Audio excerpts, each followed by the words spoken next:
Yeah. Molweni, Ngumari Gamalam, Ndiavela is South Africa, Ndinklompo Mfazi. I was fortunate to be born and raised in South Africa as apartheid was coming to an end. I studied isiXhosa in high school, a local African dialect, which is also the home language of Nelson Mandela.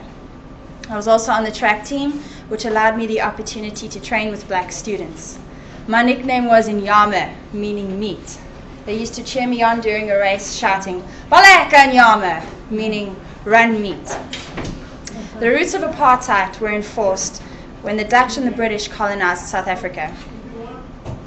The British overpowered the Dutch, so the Dutch formed their own colonies here in the Orange Free State and the Transvaal. In 1900, diamonds were discovered in these Dutch colonies, so the British invaded their colonies, sparking off the Boer War. The Dutch won the Boer War largely because the British wore bright red coats in the bush. They were very easy to spot for snipers. So we won our independence from the British power, and the Afrikaner National Party is really the party for Dutch-speaking white South Africans.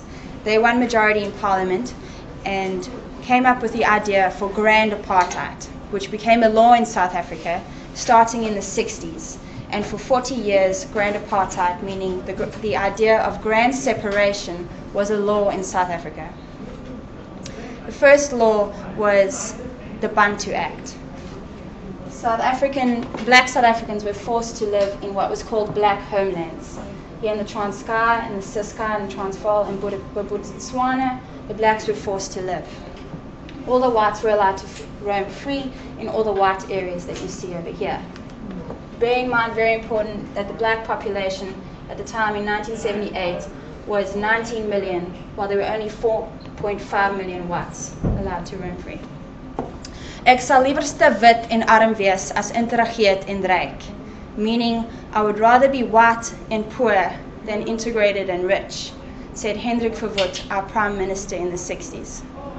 The Criminal Law Act was also established, allowing a low-level police official to enforce fines for going against apartheid law or protesting to the contrary.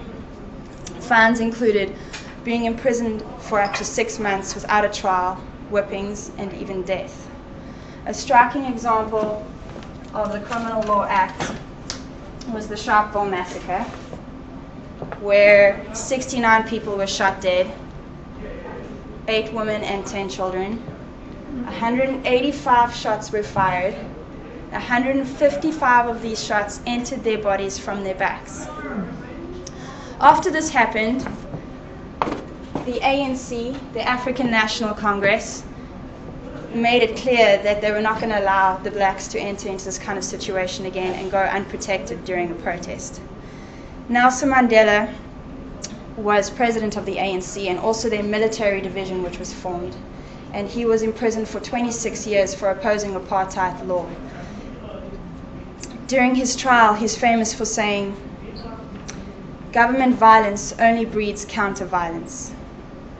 Now, you would think that apartheid ended in South Africa because of the political pressure that we suffered and because we weren't allowed to trade on the international stock market, that our financial infrastructure would have suffered.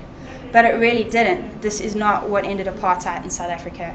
What ended apartheid is demographics. 80% of our population was black towards the end in the 1980s.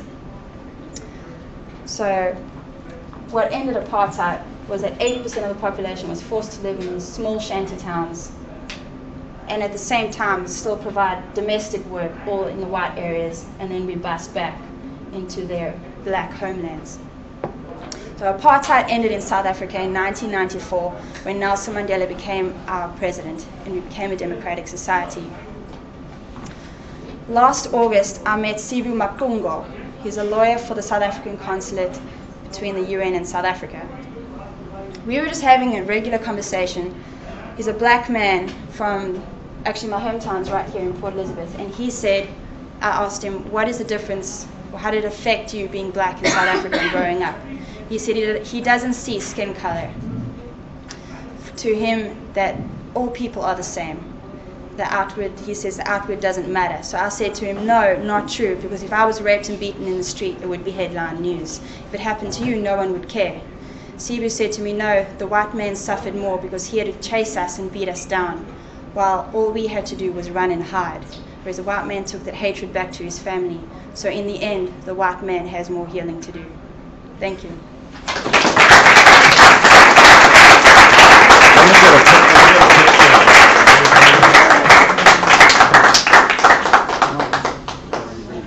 As well as her in front of it? In front of it? She's in front of it already? Yeah, put it back up so you're standing in front of it. Okay, while they're taking care of that, George, you want to make sure that Make it straighter, ballots is sorry, this is the last one. And what we will do here is have judges there after forming their ballots. And you have the ballots from last week, and we will then hash it out. Put it on. I have a website with everything. Pardon? Oh, speeches, video, everything. It's already posted from last week. Except the lighting score. We don't have lighting, but get the sound, the audio. I'll give you the address in just a second. Okay. Is that the last speech? Questions of the speakers? Oh, great. Did you only expect to